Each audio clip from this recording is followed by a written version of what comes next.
ভালো কথা বলছি কালনি পারবে কি না আমি বললাম তো মা হ্যাঁ আমি তোমার অন্যায় আদেশ পালন করতে পারবো না মা অন্য কোনো আদেশ করে যদি আমি নত সেরে করিব পালন কালনি তুমি ছাড়া এই কাজ কেউ করতে পারবে না হ্যাঁ আমি পারবো না মা তোমার পদে ধরি করি অনুরোধ মা এই কালনি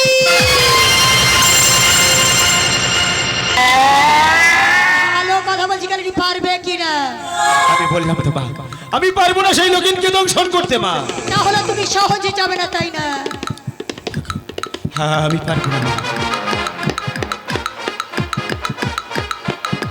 কালনি তুমি যদি না সহজে যাও তাহলে আমি তোমায় কি করব জানো কালনি করবে মা জানো না না আমার হাতে এই চাবুক দেখতে পাচ্ছ এই চাবুকের আঘাতেই তোমার জীবনটা আমি শেষ করে দেব ওই চাবুকের আঘাতে তুমি যদি আমার শরীরটাকে জর্জরিত করে দাও তবু আমি পারবো না সেই লোককে দংশন করতে মা এই কালনি!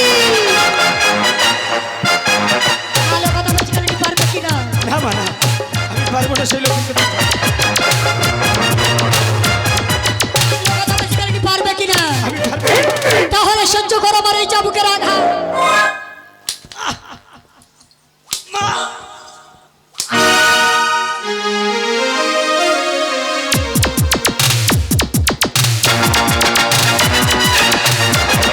ভালো কথা বলছি কালনি পারবে কিনা আমি পারবো না মা তাহলে সহ্য করো আমার এই চাবুকের আঘাত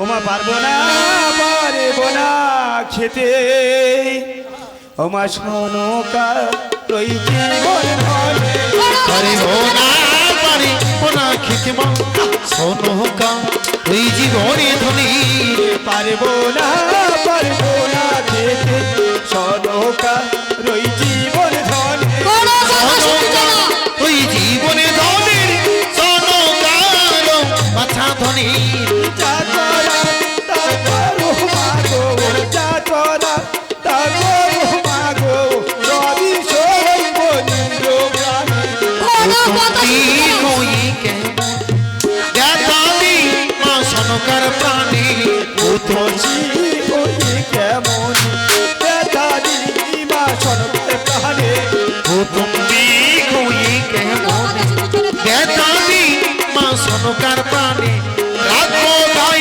লিখবি সোনকা রাখো ভাই লিখবি সোনকা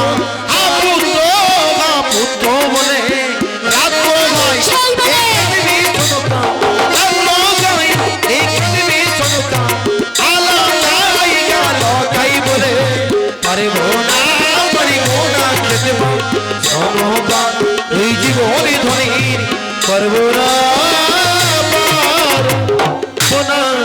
খেতে মা পারবে না কালনি তাহলে সহ্য করু আমার এই চাবুকের আঘাত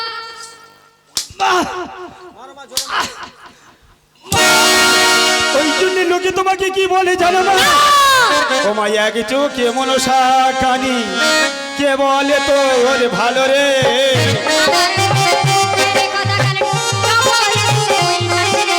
কিবা দুঃখ জহননি বলো দাসী কাছে রে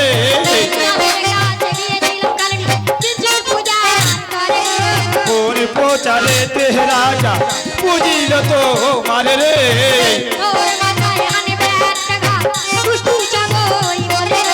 সেই অপরাধে বুঝিমা কাবে তার ওই পুত্রে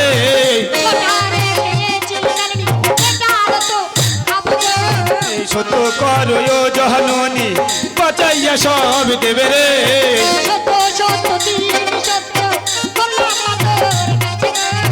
দংশন করতে যাবো মাগো আশীর্বাদ ওই কর রে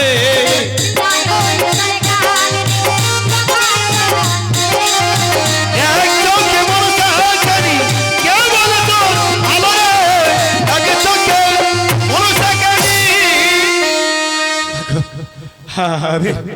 আমি শুনেছি রাজা চন্দ্রধর তোমারই ভয়তে সাতালি পর্বত মাঝে করেছিল হের বাসুর ঘর সে বাসুর মাঝি পিপিলিকা তো দূরের কথা বায়ু পর্যন্ত সঞ্চয় হয় না তাহলে আমি কেমন করে যাব সেই সাতালি পর্বত মাঝে তুমি যাওয়ার আগে আমি পথ করে রেখেছি বাসরের ঈশান করে আছে চিত্র হে মেতালে আছে বদ্ধ তুমি চাইবার গেলে তোমার ইচ্ছা সেম তালে যাইবে উড়িয়া সুতর সঞ্চরে প্রবেশ করে বাসরের মধ্যে। যার সময় আমার আর একটি কথা বা দোষ করেছে রাজা চন্দ্রধর তোমারই কাছে, সে আমার কাছে কোনো অপরাধের অপরাধী নয় মা। আমি সেই লক্ষিণের কোনো দোষ না দেখতে পেরি তাকে আমি দংশন করতে পারবো না মা। কালড়ি আমি ফিরে আসবো তোমারই কাছে মা। তাহলে তুমি নিশি থাকতে ফিরে এসো। বেশ মা, তাহলে আমাকে তুমি আশীর্বাদ করো মা। আমি সেই লক্ষিণকে দংশন করতে চললাম মা।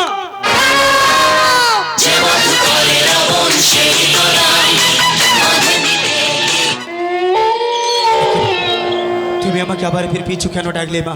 আমি তো লক্ষিণকে দংশন করতে চলেছি মা। দাঁড়াও কালড়ি, কালড়ি মা, তোমার মুখে সুধা আছে না? তুমি যদি সুধা দিয়ে যদি লক্ষিন্দরকে দংশন করো মা, তাহলে লক্ষিন্দর মরবে না, সে যে চির অমর হয়ে যাবে মা। আর আমার পূজার প্রচার হবে না। তোমার মুখের সুধা আমায় দাও। না, আমার মুখের সুধা আমি দিতে পারবো না। এই কালড়ি না। দাও বলছি, না, কালড়ি দাও।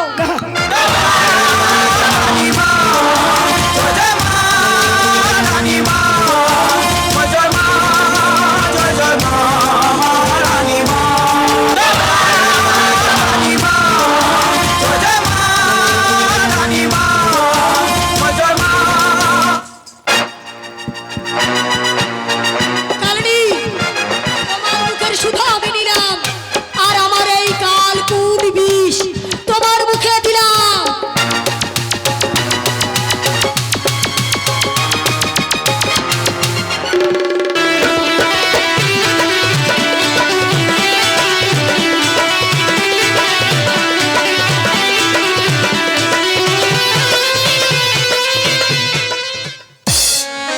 নিদ্রা দেবী, বলো মা। তুমি যাও চম্পক মাঝারি, যত তারি প্রহরী আছে তাদের চোখে ঘুমের ভর করবি। বেহুলা লক্ষিন্দর কি কাল ঘুমে অচেতন করবে মা। এসো মা। ওকালে যাই যাই ওকাল যাই গো সাতালি পরে ভৌতি ওকালে যাই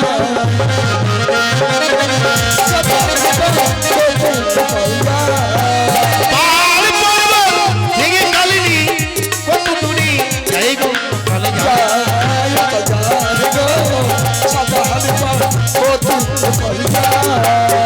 সাতালিতে গিয়ে কালিনী উপনীত আয় গো ওখানে যা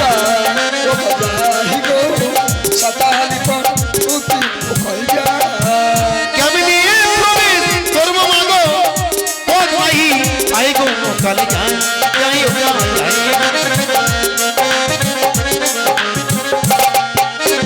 পূর্ব ঈশান কোনে কালিনী উপনীত আয় গো ওখানে যায় সুতির পরিমাণ ওই কালিনী বাসর ক্রমে কৌনি তো কালে যা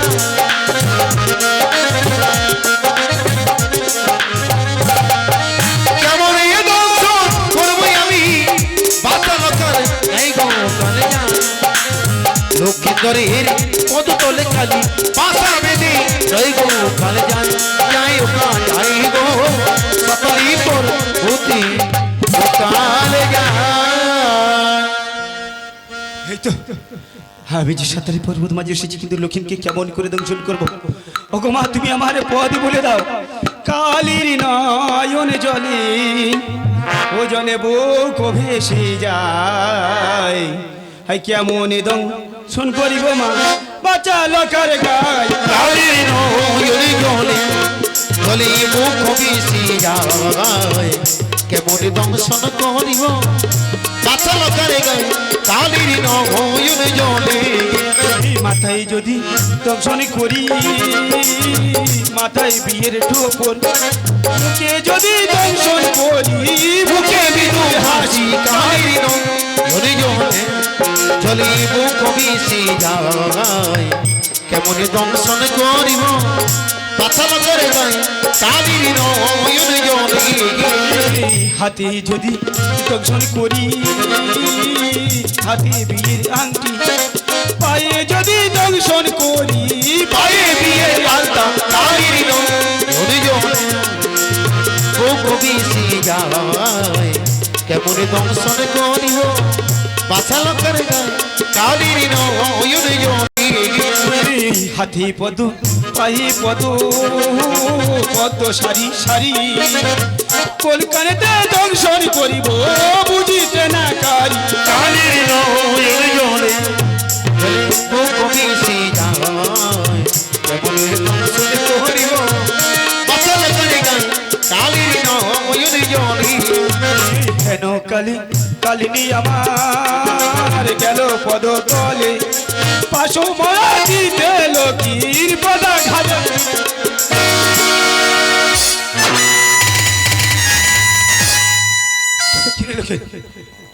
আমি তো মায়ের কাছে প্রতিজ্ঞা করেছিলাম তোর কোনো দোষ না থেকে আমি দংশন করবো না। আজ বিনা অপরাধী তুই আমার মস্তকে করিলি পদাঘাত। সাক্ষী দেখো চন্দ্র সূর্য, সাক্ষী দেখো গ্রহ তারা, বিনা অপরাধে বেনেরে ছেলে মোর মস্তকে করেছে পদাঘাত। সেই অপরাধে আজ আমি ওকে দংশন করে ফিরে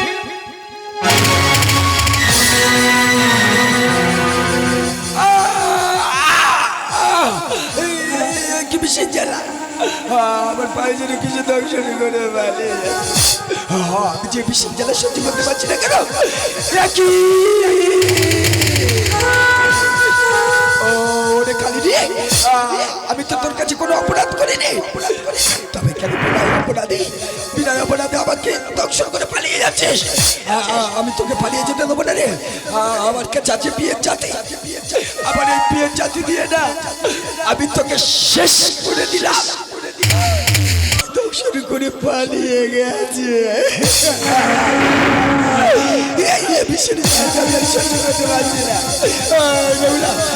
একটুবার কথা বলো না বেহুলা।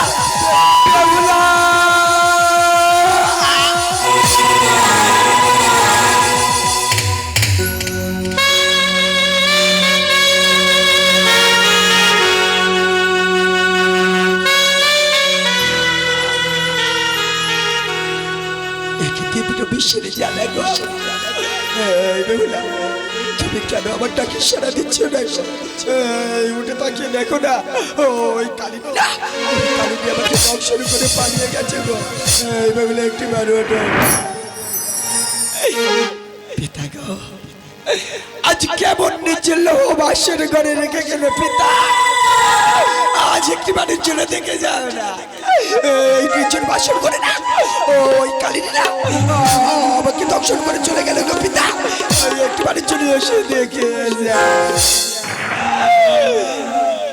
এই বেহুলা তুমি জানো না গো, তোমার সাথে আর কোনো দিন দেখা হবে না। বিদায় বেহুলা, বিদায় বেহুলা। একটিবার উঠে কথা বলো না। তুমি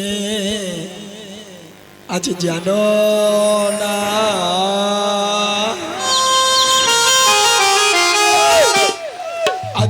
না গো বেহুলা,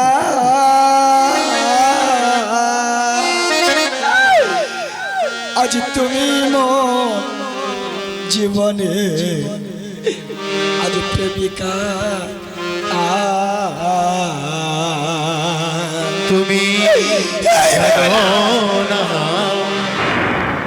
জানো না গো রিয়া, তুমি মোর জীবনের প্রেমিকা। তুমি জানো না গো বেহুলা, তুমি মোর জীবনের প্রেমিকা। তুমি জানো না গো প্রিয়া, তুমি মোর জীবনী প্রেমিকা। প্রথম যেদিন দেখেছি তোমার আপন বেঁধেছি, সেই ভালোবাসায় আমার কপাল সইল না। প্রথমে যেদিন দেখেছি তোমায় ভালোবেসেছি, সেই ভালোবাসায় আমার কপালে সইল না। প্রথম যেদিন দেখেছি তোমার আপন মেয়েছি, সেই ভালোবাসায় আমার কপালে সেই বিবাহ বাসরে বলেছিলাম আমি, বিবাহ শহরে বলেছিলাম আমি, বিবাহ বাসরে বলেছিলাম আমি, প্রভাতকালী দিনে দেব সঙ্গ সিঁদুর শাড়ি। জানো না, ও তুমি জানো না গৌরী, তুমি মোর জীবনে দেবিকা, তুমি জানো না, জানো না গৌরী, তুমি মোর জীবন আর ফাল্গুন দল এলো নিজে ফুল বনের ফুল হবে আর পোনা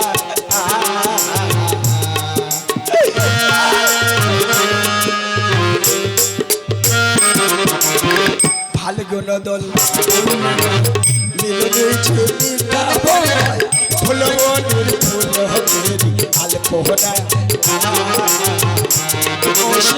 মাধবীপুর নিয়ে বাড়ি রাখে বন্ধু তোমার সাথে, মাধবীপুরে মহারাজে বন্ধু আতো মাই সাথী, মাধবীপুর নিয়ে বাড়ি রাখে বন্ধু তোমার সাথে, মিলেছিল সেই জানে যাবো না, তুমি জানো না,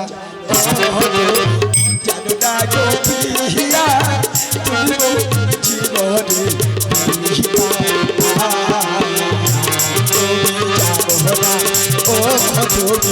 জানো না গো পিয়া তুমি জীবনে, তুমি জানো না, ও তুমি জানো না গো পিয়া তুমি জীবনে আজ প্রেমিকা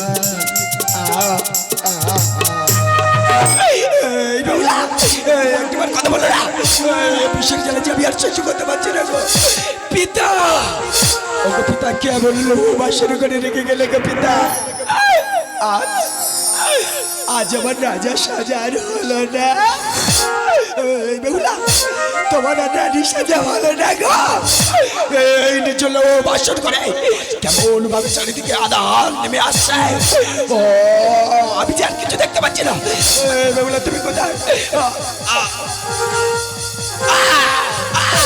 বিদায় বিদায় গর্ভধারিণী গর্ভধারিণী জননী বিদায়, বিদায় জন্মদাতা পিতা বিদায়, বিদায় বেহুলা বিদায়, বিদায় ছোটবেলার খেলার সাথে বিদায়, বিদায়।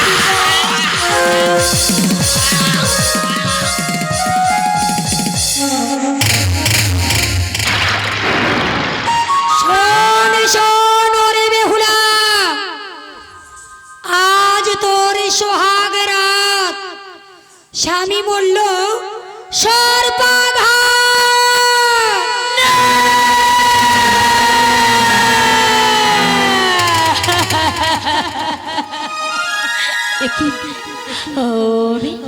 আমি কি স্বপ্ন দেখলাম? এই স্বপ্ন সত্যি হতে পারে? আমার স্বামী যে আমার কাছে খেতে চেয়েছিল। স্বামী গো ওঠো না, আর দেখো আমি তোমার জন্য রন্ধন করেছি গো, দেখো ওঠো স্বামী।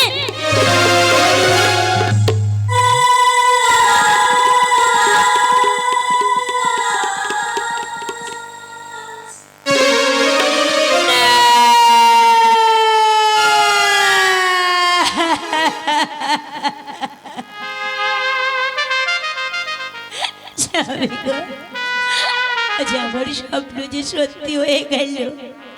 তুমি কেন মন করে ধুলাই গড়াগড়ি খাচ্ছ কেন? তোমার নাক মুখ দিয়ে যে রক্তের নালা বয়ে যাচ্ছে, তবে কি সত্যি আমার স্বপ্ন হয়েছে? সত্যি কি তোমার সর্পাঘাত হয়েছে স্বামী? ও সর্পা ঘাদে রে পতির কেন ও সর্পা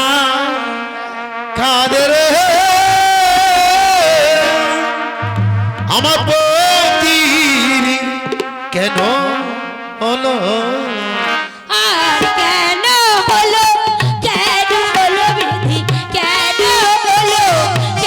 হলো বিধি, সব তো চলে গেল।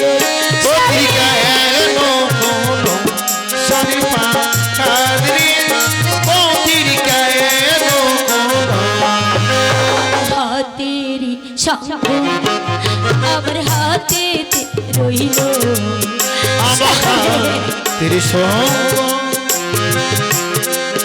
আমার হাতে রইল আমার হাতের সঙ্গ হাতে রইল বিধি, হাতের সঙ্গ হাতে রইল বিধি, রাত বেগে গেল রে। পতির কেন হলো শরীফা কাদরি পতির কেন হলো আমার শীতেরই সিঁদুর আমার শীতিতে রইল, আমার শীতের সিঁদুর আমার শীতে রইল আমার শীতের সিঁদুর শীতে রইল বিধি, শীতের সিঁদুর শীতে রইল বিধি, রাত মুছে গেল রে। পতির কেন হলো শরীফা কাদরি পতির কেন হলো ভাসুর ঘরে আবার ফুলের বিছানা, আমার সুরগরে আমার ফুলের বিছানা আমার বাসর ঘরে ফুল বিছানা সাবে, বাসর ঘরে ফুল বিছানা সাবে, রাত শুকিয়ে গেল রে। পতির কেন হলো শরীফা কাদরি পতির কেন হলো দেরি করবো না, আমি যে একা থাকতে পারবো না। এই মুহূর্তে আমার শ্বশুর পিতাকে ডাকবো, আমার শাশুড়ি মাকে ডাকবো, আমি একা থাকতে পারবো না। পিতা মাতা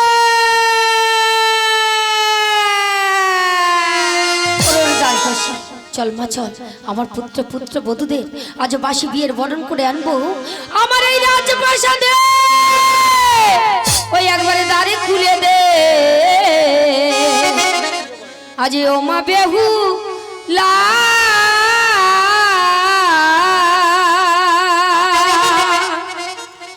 আজ স্বপ্ন দেখে এলাম ছুটে মাগো তলা। ওই একবার দাঁড়ি খুলে দে ও মা বেহুলা স্বপ্ন দেখে এলাম ছুটে মাগো ওই আয়ু তলা।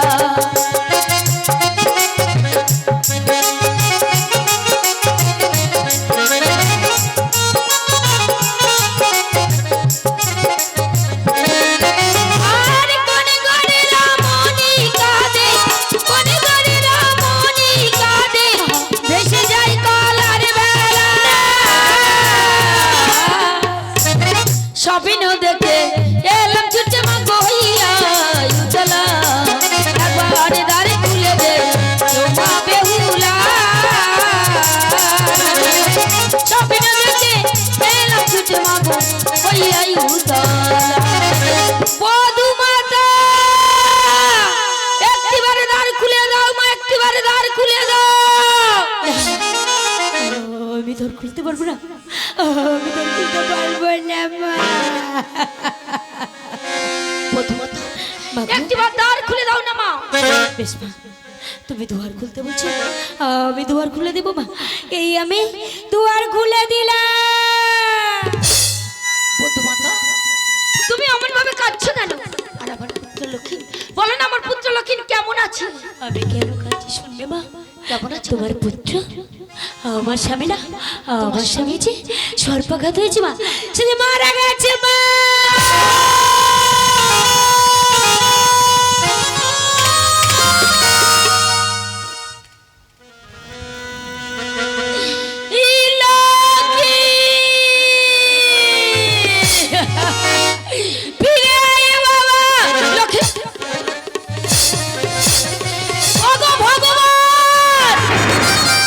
বলতে পারো আমি তোমার কাছে কি অপরাধী?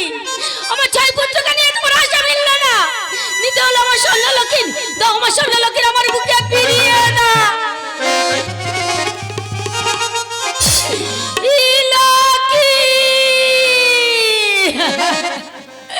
ওই আমারে হারিয়ে গেছে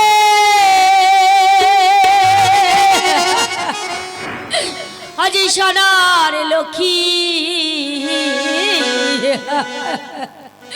লখাইয়ার দেবে না সারা হকারি আমার আর দেবে না সারা ওই আমার হারিয়ে গেছে সোনার লক্ষ্মী হারিয়ে গেছে সোনার লক্ষ্মী আর দেবে না সারা হকা আর দেবে না সারা লক্ষ্মীর ফিরে আয়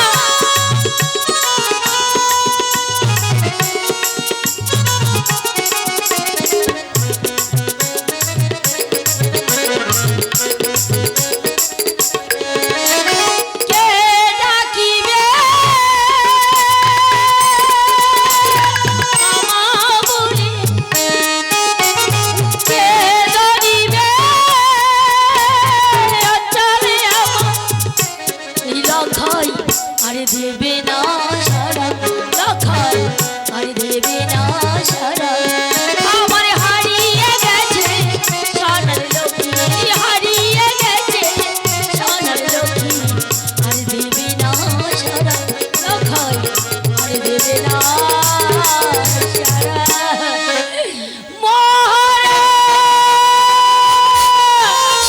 সীতা দেখতে দেখতে প্রবাদ শেষ হয়ে গেল।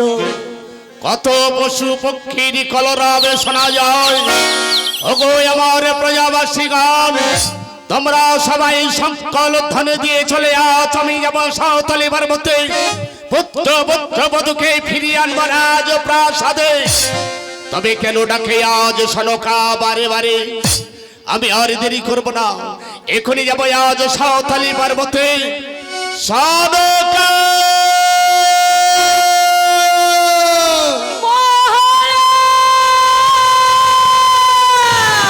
লক্ষ্মী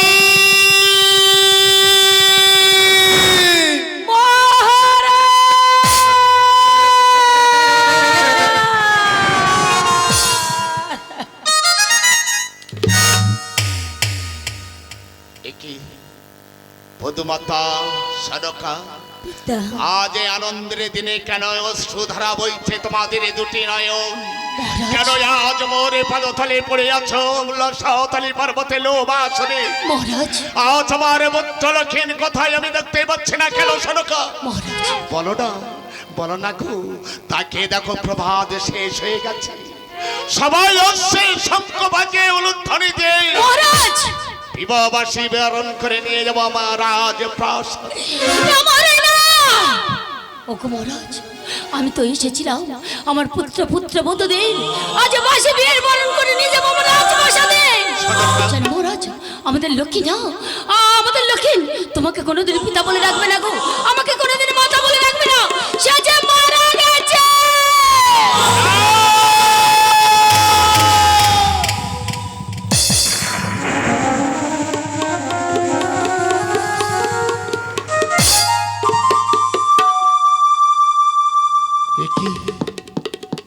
একই দেখলাম সনকা, তুমি তো একটা মা হয়ে আজ মায়ের মুখ হতে এমন ভাষা তুমি বার বললে সনকা। তোমার লক্ষ্মী না মরে না। আজ লক্ষ্মী মারা গেল। হ্যাঁ মহারাজ, আমাদের লক্ষ্মী না আমাদের ছেড়ে যে সে চলে গেছে। লক্ষ্মী, এই খোকা, আরে কেন এমন করে ঘুমিয়ে আছিস? আজকে দেখ প্রভাত শেষ হয়ে গেছে, আজ বিবাহবাসী বরণ করে নিয়ে যাবো রাজ প্রাসাদে। কেন আজ ঘুমিয়ে আছি? একবার আমায় পিতা বলে ডাক। আয় না, আয় লক্ষ্মী আমার বুকে।